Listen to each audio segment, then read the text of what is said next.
Hello everyone. सो यार मई 2018 ये वो टाइम था जब मैं पहली बार अपनी नीट प्रिपरेशन करने गया था। 10th क्लास कंप्लीट करके जब मैंने डिसाइड किया था कि मुझे एक डॉक्टर बनना है, तो उस टाइम पे मैंने जो है अपने जो होम टाउन है उसको छोड़ दिया और फिर मैं कोटा चला गया अपनी प्रिपरेशन करने। तो अपने 2 साल की नीट प्रिपरेशन में मैंने बहुत कुछ सीखा, बहुत कुछ अपनी गलतियों से सीखा, बहुत कुछ अपने फ्रेंड्स को देख के सीखा, टीचर से सीखा एंड बहुत सारी चीज़ें खुद अप्लाई करने की कोशिश की। देन उसके बाद आपको पता ही है, मैंने नीट एग्जाम अपियर किया, मेरी नीट में 2020 में ऑल इंडिया रैंक 1 आई। देन मैंने अपना यूट्यूब चैनल स्टार्ट किया, मैंने स्टूडेंट्स को गाइड करना स्टार्ट किया। बहुत सारे स्टूडेंट्स से मेरे वीडियोस देखे हैं, बहुत सारे स्टूडेंट्स के साथ मैं पर्सनली भी कनेक्टेड था। हमने अपने पर्सनल मेंटरशिप बैचेस रन किए हैं, जहाँ पर बहुत स्टूडेंट्स में से डायरेक्टली कॉन्टैक्ट में रहे हैं एंड अपने 7 साल के जो है ये 2018 से लेके 2025 अभी अगस्त आ गया है, ऑलमोस्ट जुलाई खत्म हो गया। सो अभी इस पॉइंट ऑफ टाइम पे 7 साल की जर्नी में मैंने जो भी सीखा है, पहले खुद एज ए नीट एस्पिरेंट, फिर 5 साल नीट एस्पिरेंट्स को गाइड करते हुए, वो सब कुछ मैं जो है 7 मिनट के अंदर बताने वाला हूँ। सो बिना टाइम वेस्ट इसको शुरू करते हैं। फटाफट कुछ स्निपेट में मोस्ट इंपॉर्टेंट पॉइंट्स को समराइज करूंगा। सबसे पहला जो फैक्टर आता है वो है कंसिस्टेंसी, जो सारे फैक्टर्स को किल कर सकता है। यानी कि सारे फैक्टर्स, यानी कि फर्क नहीं पड़ता मैं किस फाइनेंशियल बैकग्राउंड से हूँ, फर्क नहीं पड़ता कि मैं पहले से कितना इंटेलिजेंट हूँ, मेरे में दिमाग कितना है, आईक्यू कितना है, फर्क नहीं पड़ता मैंने या मेरे किसी दोस्त ने कहाँ से कोचिंग ले रखी है पहले से, 6 से, कोई 6 से कोचिंग ले रहा है, कोई 5th से कोचिंग ले रहा है, कोई फर्क नहीं पड़ता। कोई बहुत टैलेंटेड है, एक बार में क्वेश्चन सॉल्व कर लेता है, कोई फर्क नहीं पड़ता। कोई बहुत ज़्यादा स्ट्रॉन्ग फाइनेंशियल बैकग्राउंड से है, बहुत अच्छे स्कूल में पढ़ा है, बहुत अच्छे टीचर से पढ़ा हुआ है, कोई फर्क नहीं पड़ता अगर उसके अंदर कंसिस्टेंसी नहीं है। ये फैक्टर अगर कोई कंसिस्टेंटली अपने 6 घंटे पढ़ रहा है as compare to let's say कि पहले दिन मोटिवेट हो गए, 12 घंटे पढ़ लिया, अगले दिन थक गए, 2 घंटे पढ़ लिए, फिर उसके अगले दिन बिल्कुल मन नहीं था, पढ़ ही नहीं पाए, या कुछ आ गया, कुछ काम आ गया, कुछ करने को आ गया, फिर उसके बाद फिर से क्योंकि 2 दिन पढ़ाई नहीं हुई तो फिर से 13 घंटे पढ़ रहे हैं। इससे काफ़ी गुना बेटर है कि आप कंसिस्टेंटली पढ़ो, रोज़ पढ़ो, लेकिन 6 घंटे बिल्कुल कंसिस्टेंसी के साथ, ठीक है? नेक्स्ट पार्ट पे आ जाओ कि आपके पास टाइम नहीं है यार। अभी आप चाहे 11th में हो, चाहे 12th में हो, चाहे कोई ड्रॉपर हो जो ये सोच रहा हो कि भाई मुझे तो स्कूल नहीं जाना पड़ेगा तो मेरे पास बहुत टाइम है। नहीं, टाइम आपके पास कभी नहीं है ड्यूरिंग योर नीट प्रिपरेशन। 2 साल का टाइम सुनने में बहुत ज़्यादा लगता है, बट आपको पता ही नहीं चलेगा कब निकल जाएगा। सारा का सारा सिलेबस कंप्लीट करते हुए, रिवीजन करते हुए, मॉक टेस्ट देते हुए, बैकलॉग क्लियर करते हुए, वीक एरियाज को डील करते हुए, ठीक है? तो टाइम बनाना पड़ेगा यार, फिनिश करना पड़ेगा, टास्क असाइन करते हुए उसको फिनिश करना पड़ेगा।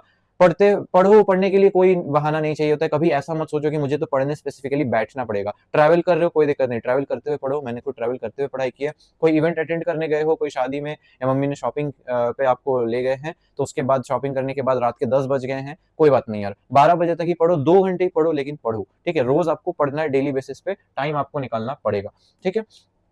तीसरे एस्पेक्ट पे आ रहा हूँ, conceptual clarity beats question practice and question practice beats theoretical study. I थोड़ा कंफ्यूजिंग साउंड कर रहा है, बट बेसिकली मैं यहाँ पे ये कहना चाह रहा हूँ कि दोनों अप्रोचेस ही गलत है। एक, आप क्या कर रहे हो, सीधे सीधे एनसीईआरटी खोल रहे हो और दिन भर उसको जो है पढ़ पढ़ के रटने की कोशिश कर रहे हो। नहीं, उससे बेटर ये है कि एनसीईआरटी आप खोलने के साथ साथ एनसीईआरटी आपने 1 या 2 बार पढ़ ली, समझने की कोशिश की, देन उस पे बेस्ड क्वेश्चन प्रैक्टिस कर रहे हो। लेकिन उससे भी इंपॉर्टेंट है कंसेप्चुअल क्लैरिटी। इसका क्या मतलब है यार, बहुत स्टूडेंट्स क्या करते हैं, एटलीस्ट फिजिक्स के लिए, फिजिकल केमिस्ट्री के लिए, या केमिस्ट्री इन जनरल के लिए भी सिर्फ क्वेश्चन ही क्वेश्चन करते रहते हैं। उनको लगता है कि अगर मैं बहुत सारे क्वेश्चन कर लूंगा, क्वेश्चन बैंक कर लूंगा तो मेरा काम हो जाएगा, बट ऐसा नहीं यार। सिंपल भाषा में अगर मैं बोलूँ, तो अगर आप बहुत सारे क्वेश्चंस कर रहे हो, आपको लग रहा है कि मैं हर क्वेश्चन का टाइप कवर करके चल रहा हूँ, कवर करने से नहीं होगा यार। अभी नीट का पैटर्न जब डिफिकल्ट हो रहा है, तो जब कल को एक न्यू पैटर्न टाइप क्वेश्चन आएगा, न्यू पैटर्न भी छोड़ो, न्यू टाइप भी क्वेश्चन आएगा, थोड़ा भी घुमा देगा ना, तो आप उसको सॉल्व नहीं कर पाओगे अगर आप कंसेप्चुअली क्लियर नहीं। सो यार, अब क्वेश्चन प्रैक्टिस पे डिस्कशन कर ही रहे हैं, सो बहुत स्टूडेंट्स में से एक अच्छा बुक रिकमेंडेशन मांगते हैं जो क्वेश्चन प्रैक्टिस के लिए। तो मेरे पास एक बहुत अच्छे बुक है, अभी मैं आपको दिखाता हूँ। जैसे मेरे पास ये है एमटीजी की तरफ से 38 years NEET chapter wise, topic wise. मेरे पास बायोलॉजी का बुक है, लेकिन इसमें फिजिक्स की भी आती है, केमिस्ट्री की भी आती है, तीनों भी आप परचेस कर सकते हो। यहाँ पर अगर आप देखोगे तो ये कौन सी ईयर्स को कवर करता है, 1988 से लेकर के 2025 तक जितने भी पेपर के क्वेश्चन है, सब कुछ इसमें कवर्ड है। और अगर मैं इसके खास फीचर्स के बारे में अगर आपको मैं बताऊँ, सबसे पहली बात जो इस बुक का मेन फीचर है, 90% ऑफ एमसीक्यूज जो नीट 2025 में आए थे एंड नीट में जो आते हैं, दैट आर सेम या similar MCQs as that of ये बुक। यानी कि इस बुक के अंदर जो क्वेश्चंस है उससे 90% मिलता जुलता या तो सेम आता है या फिर सिमिलर क्वेश्चन आता है आपके नीट में। पहली बात, इसमें 11th सिलेबस और 12th सिलेबस को 2 पार्ट्स में डिवाइड किया गया है ताकि आपको क्लैरिटी मिले। उसके बाद बिल्कुल जो अपडेटेड सिलेबस है वो यहाँ पे प्रोवाइडेड है। जैसे ही आप देखोगे कोई भी चैप्टर है, जैसे लिविंग वर्ल्ड है, तो लिविंग वर्ल्ड के अंदर बिल्कुल यहाँ पे टॉपिक वाइज, मतलब चैप्टर वाइज तो ये डिवाइडेड है, चैप्टर के अंदर भी टॉपिक वाइज जो है सारे प्रीवियस ईयर क्वेश्चंस अरेंज्ड है। जैसे व्हाट इज लिविंग के जितने भी प्रीवियस ईयर क्वेश्चन यहाँ पे दिए हुए हैं, उसके बाद diversity in the living world के जितने प्रीवियस ईयर क्वेश्चन है यहाँ पे दिए हुए हैं। एंड मोर इंपॉर्टेंटली यहाँ पर सिलेक्टेड क्वेश्चंस के, जैसे अगर आप देखोगे जहाँ पे भी ये वीडियो वाला सिंबल बना हुआ है, वहाँ पे वीडियो सॉल्यूशंस भी इन सिलेक्टेड क्वेश्चंस के अवेलेबल है, जिसके लिए आपको कुछ नहीं करना है, यहाँ पर क्यूआर कोड है, क्यूआर कोड को जैसे ही आप स्कैन करोगे आपको सारे वीडियो सॉल्यूशंस मिल जाएंगे। ठीक है, उसके बाद ताकि आपको आसानी हो, यहाँ पर आंसर की दी हुई है, आंसर की से भी अगर आप सेटिस्फाइड नहीं है, अगर आपको किसी में डाउट है, तो यहाँ पे हिंट्स और एक्सप्लेनेशंस भी प्रॉपर तरीके से दिए गए हैं क्वेश्चंस के। ठीक है, एंड सिर्फ यही नहीं, आपको यहाँ पर पेडागॉगी ऐप का जो है एक्सेस मिलता है। पेडागॉगी ऐप जैसे ही आप अंदर जाओगे ना, तो यहाँ पर आपको यहाँ पे स्कैन करने पे आपको पेडागॉगी ऐप का एक्सेस मिल जाएगा, जो आपको इस बुक का एक डिजिटल वर्जन प्रोवाइड करेगा, जो आप ऑन द गो कभी भी जो है प्रैक्टिस कर सकते हो। लेट्स से कि मैं ट्रैवल कर रहा हूँ या फिर मैं कहीं बाहर हूँ, मेरे पास फिजिकल कॉपी ऑफ बुक नहीं है, तो मैं पेडागॉगी ऐप के थ्रू भी जो है क्वेश्चन प्रैक्टिस कर सकता हूँ।